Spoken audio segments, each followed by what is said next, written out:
Dang that I forgot. Okay, I'll just have to start over. Not now, but later I'll do the rest for everybody else.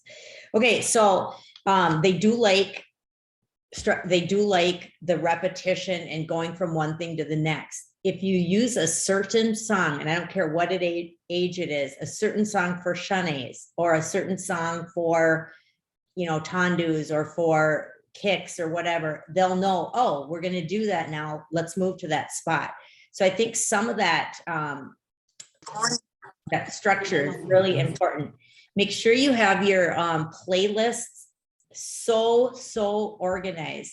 And one thing that I don't worry about, but with head instructors, is if your director has not given you the music that you need to be successful, make sure to ask me or ask your director. There's so much music that can help you be more successful, no matter what age it is. Like, for the older kids, the camp warm-ups, the all the different things that you can do are so important. So if you don't have that at your fingertips, it's going to make your class harder. And also, like with the littler kids, all the different activities, you need those. Like I have mine all structured by Halloween, by holidays, by January. So I saw one thing in the chat here, so I'm reading it. If older dancers who won't give the effort in their routines, we've tried incentives, different warm-ups and so forth, but the attitude is strong with a small group. Any ideas? Tina, I would just ask you, if you don't mind coming on, I would love to have you talk. Is it one kid or is it all of them? Or do you have one ringleader that tends to be doing that? It's a group of 4 okay. In our older hip hop class. Okay. We have tried all sorts of things. And Grace Robbins is actually the head instructor of that class. Okay. But we just can't, like, arms are being full out, legs are being full out, attitude when we're doing stretching, and just all across the board. Have you tried talking to them separately outside of class? Yeah, we have over the years, between last year and this year. You have, okay, because the one thing I would do, that I would do if they were in my classes, I'd pull them out and go, just exactly what you said. I would go, gosh, it doesn't feel like you're that into it or whatever. What can we do to motivate you? And competition usually motivates. So, or a show, or, having that carrot to dangle in front of them. Like we've got to get good to do this. Are they older? Are like the older kids? Yeah, I want to say they're 8th graders. Okay, well, 8th graders are notoriously this, like right. Attitude. You could talk a little about body language, work on culture things. I think one of our other directors, on Facebook was asking about, culture and how to get the kids stronger with their culture. I think we could do a whole class just on building your culture. And I actually have some of those recorded. So Tina, if you want that, I could send it to you. But sometimes you have to really be direct and say, I need you to do this. If they're causing problems in the class, I think you will have to do some, what do I want to say, tough love, and just say, if you're going to be here, I need you to do this. And I know we're all walking on eggshells because we don't want to lose kids, but we also can't have 4 kids that are ruining it for the rest of the kids. Right. Yeah. And that's a very valid, good question. And no, we all deal with it, including me, every single one of us. And you get that group of kids, and I know we're dealing with it in St. Cloud because I went down there one night and tried to help in a class, and it was a lot of crossed arms, and the body language was negative. And it did stem to like 4 kids. So I think that's something to nip in the bud, and sometimes maybe even, all right, I'm meeting you guys early. I want to go, what can I do to be a better teacher? Because you're here, you want to be here, obviously. So let's make this better together. So I don't know if that will help you at all, but I'd like to hear back if you try that and see. Yeah, and just see if it works or not, because I think we've all got to try different things. But I know with high school teams, some teams are journaling, some teams are doing different activities, like, I have a couple different activities you could do with them. Even like an outside of class, like we're dancing on a haunted trail with our hip hop classes, and then they get to go through the trail with their teachers. I think they're going to think that's really cool. just something maybe to make them bond, even if it's at a pizza place. But you gotta get those 4 going, because sometimes it's better to lose somebody than to have them be pulling the class down. That's one thing I'd say. So good question though. Thank you. I think we're all dealing with that. Okay, so I'm going to go back to classroom management.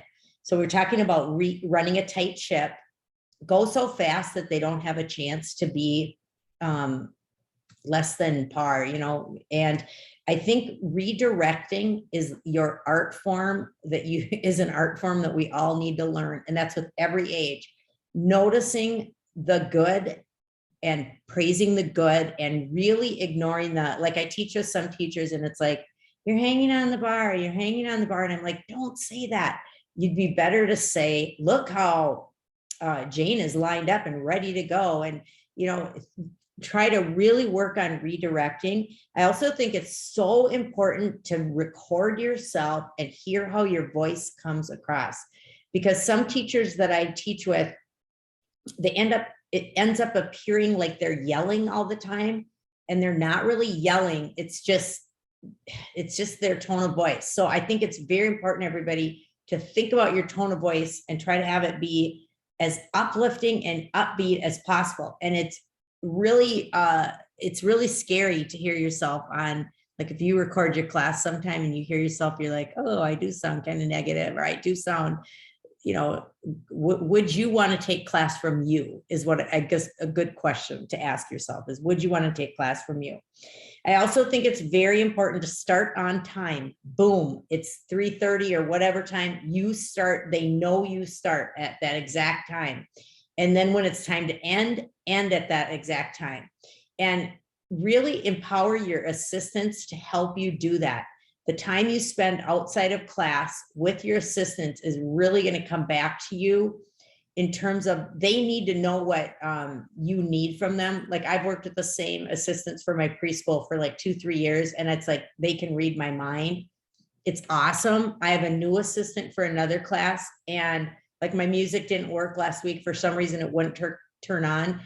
And I realized, oh, I'm so used to my assistants that know exactly what I need them to do, because they would have diverted and started keeping the kids busy right away and filled it, where this other one just kind of stood and waited for me. But that was my failure, because I hadn't met with her enough. So you need to meet with your teachers and tell them what, if they're your assistants, what you expect from them.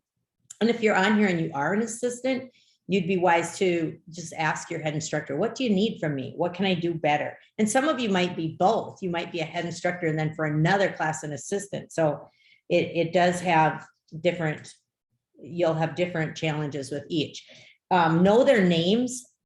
If you don't know every kid's name in your class, it's so important that you don't just see them as a number, and you notice the kid. If they're little, get down and look in their eyes and face and notice them. If you have trouble with names, which I do, I've been making flashcards, and some days it's so busy that how do you even do that? But I'll just get a mom and I'll say, will you take a picture of every child with her name tag? Like, it's easy for me to do with the first class because I get there early and I can do it. But if I have a class back to back and I want to get those name tags, take a picture of them, it really helps. If you don't use name tags and you have a grease board, that works too. But then what I do is I sit and I practice those names, and I will know all of them. And I sometimes have to do it, like if I teach on Wednesdays and I teach a different group on Thursday right before class, I have to practice those names again, because when you're teaching 6 days a week, it doesn't always come to you. So you need to prep a little before you go in there. And how exciting in the waiting area or the hall or the lobby, wherever you're at, if you can go, well, hi, Juniper, how are you? That impresses their parents if you know their names. So a big thing. Also think about being an ambassador for the program. And by that, I mean, go out and talk to the parents. Go, when it's not your class and you're out there, notice kids and see if they're feeling a part of your group. And one day at tryouts, I just stood out in the lobby and talked to kids. I didn't have a job that day. So all I did was talk to kids and make them feel comfortable. And, if you're there early or whatever, very important. I think sometimes head instructors are scared to go out and talk to parents because they see them kind of as the enemy or whatever. But make sure you're communicating everything. Like we're having a Halloween show coming up. So I went out there, like I always have my assistants take over for preschool, for example, on Dancer Sleeping, because that's the easiest one to run. So I always have a plan when I'm going to go out there.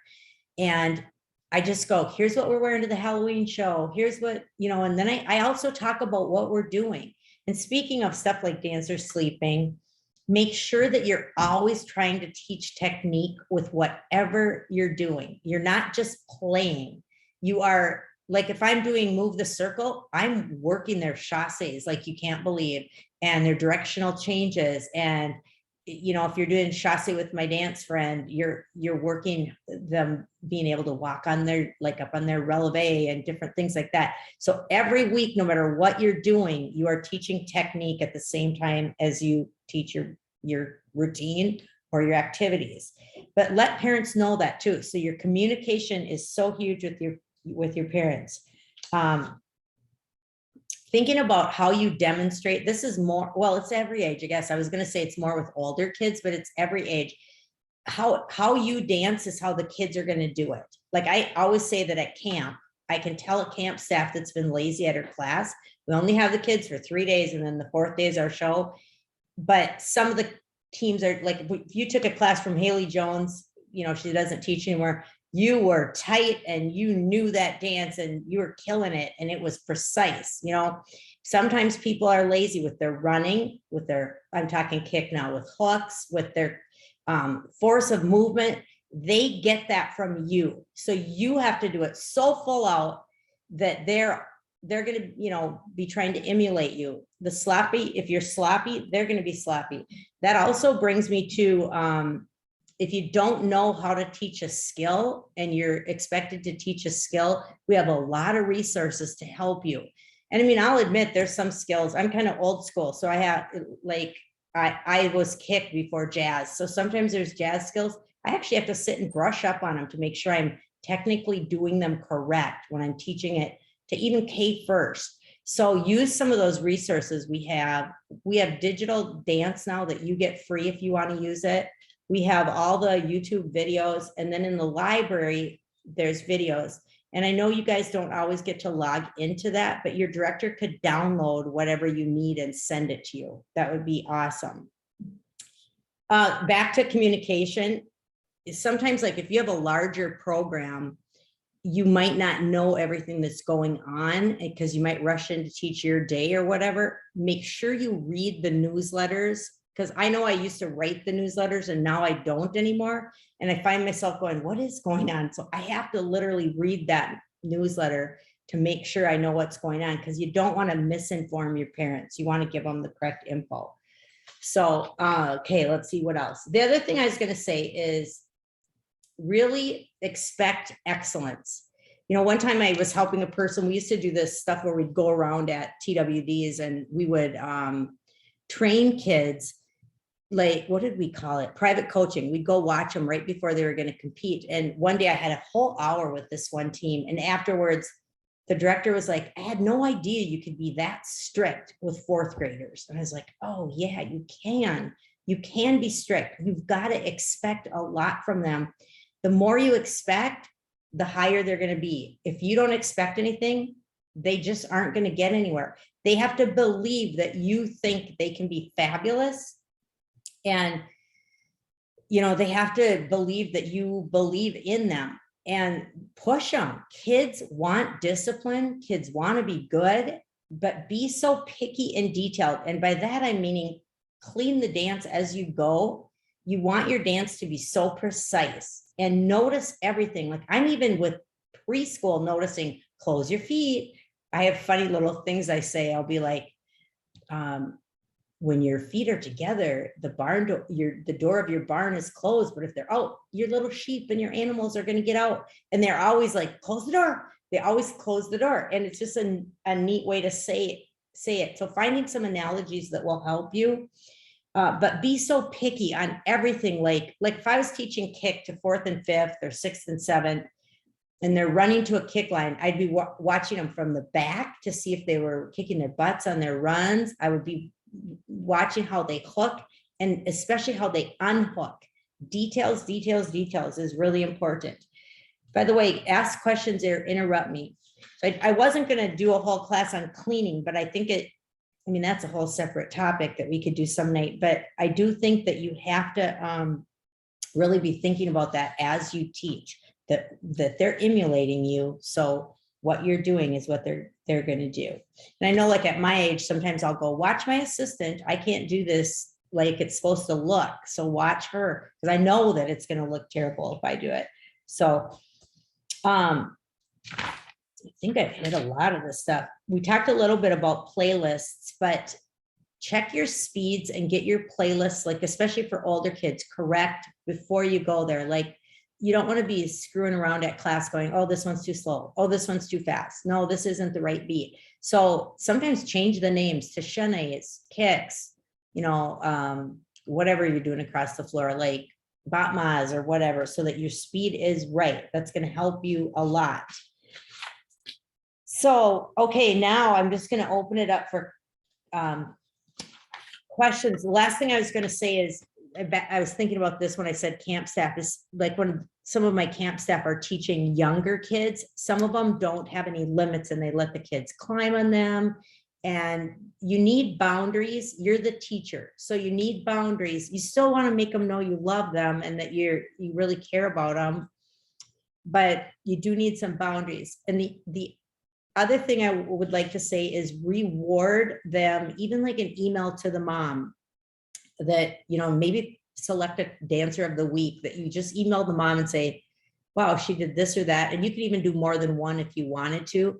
But, my grandson just got a thing last week for being kind and respectful during a Lyceum, like a program they had. And it made his mom and dad feel so good, and me, to know that he was being kind and respectful. I had this little girl named Natalie in my class the first day, and we had a new student, and the new student was crying. And she went over to her and put her arm around her and said, I'm going to stand by you. I'm going to help you. Well, wow. Wouldn't you be proud if your kid did that? So I'm going to email the mom and tell her I was so proud of her. We just talked about that yesterday. I said, Allie, I got to email Natalie's mom. So think of ways that you can make the kids feel proud of what they've done.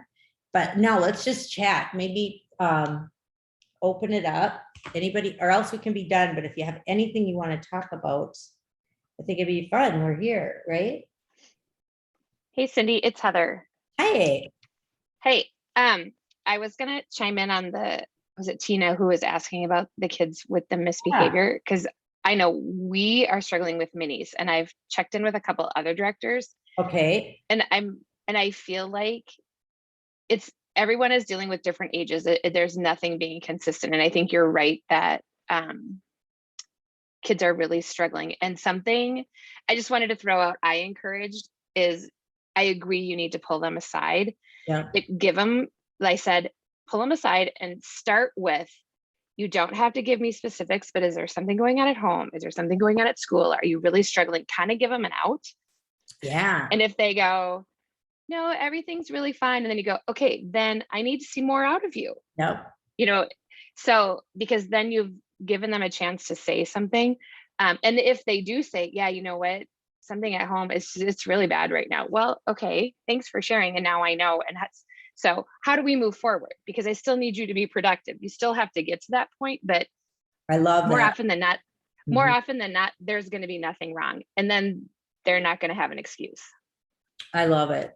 And I really feel with all of us, this is probably one of our biggest issues is the bad apples that, and it spreads to the other kids if you don't deal with it. And, the communication is so huge, but I like the idea of giving them an out. And a lot of times when I take them out in the hall, I will say stuff kind of to pump their tires a little bit too. Like, you're one of my best kids in here. So when you don't try, it really affects everybody else. So I think that's important to think about.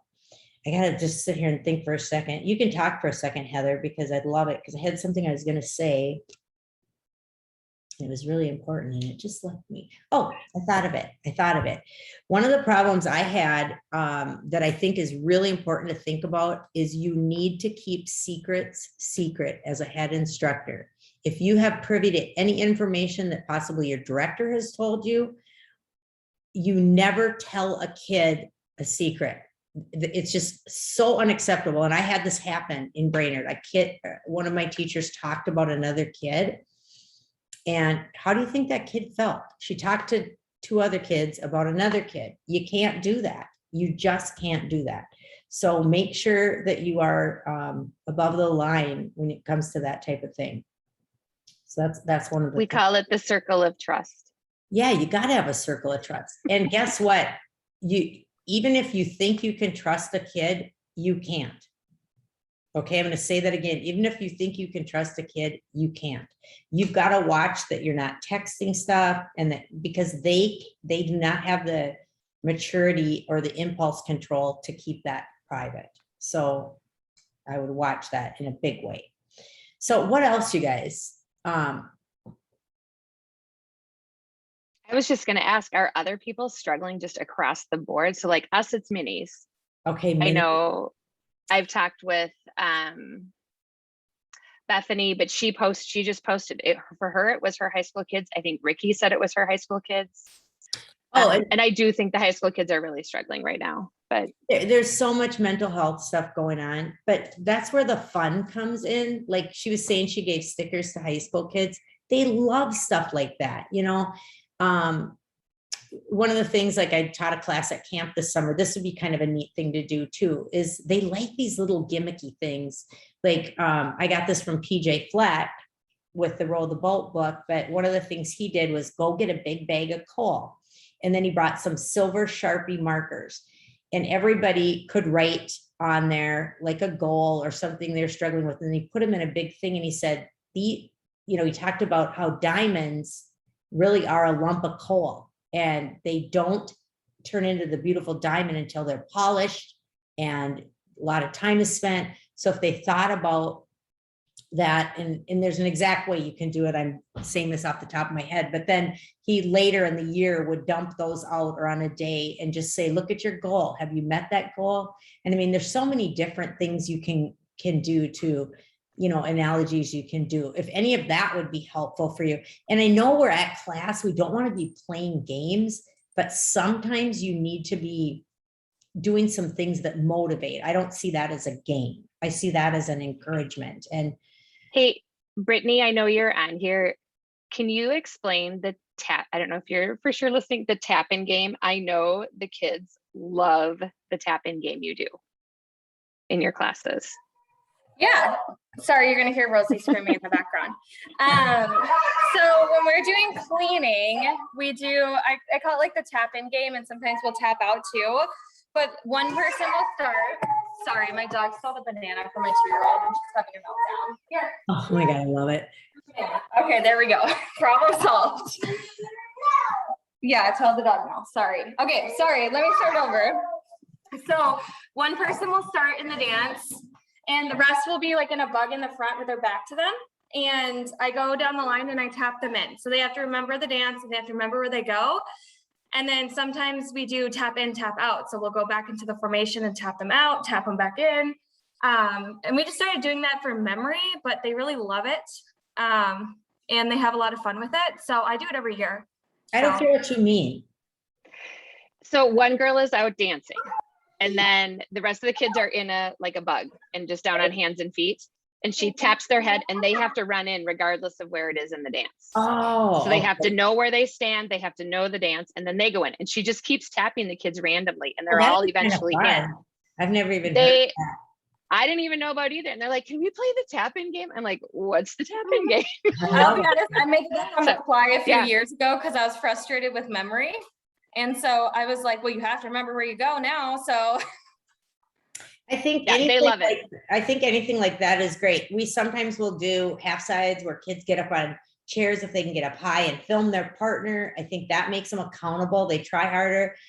If you're in a facility where you can never have another class come in and watch, that is great if 2 are going on because they motivate each other. I think we've always done the old drill downs, and I still love, they love those paper awards. The very first year I did this, I used to write on the back of them what they needed to work on and what they did well. I think some of those things are neat. I probably have too many kids in my class now to do it that way, but you certainly can do any type of reward, like even the stickers. I mean, I know that sounds crazy, but the high school kids like stickers. So we've had traveling trophies that we do that are just stupid. Like we have these, they have these ballerinas that Allie had when she was a little kid, and they're like forest green. They're just ugly. But like, it's like a traveling trophy that if they get to take it home, if they've done really well that week. So, I mean, just, I don't know, some stuff like that might be fun. I struggle with stuff like that, but I would do the games. Is there a way, you remember the ribbons, do you still do the ribbons at camp? Yeah.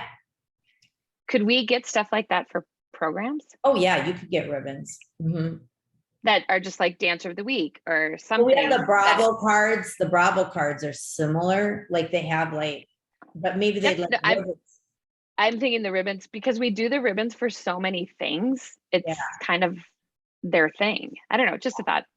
It might be neat. I had some old ribbons left over from camp one day, and I used them for my firecrackers, and they loved it. So even, you know, we haven't talked much about K first. Even expecting them to learn things is very important, because I like watch Allie's class compared to mine sometimes. And she's had some classes on the library that are filmed, but she gets them doing a lot of, you know, technical things, but it's expectations again, like expecting them to go to that next level.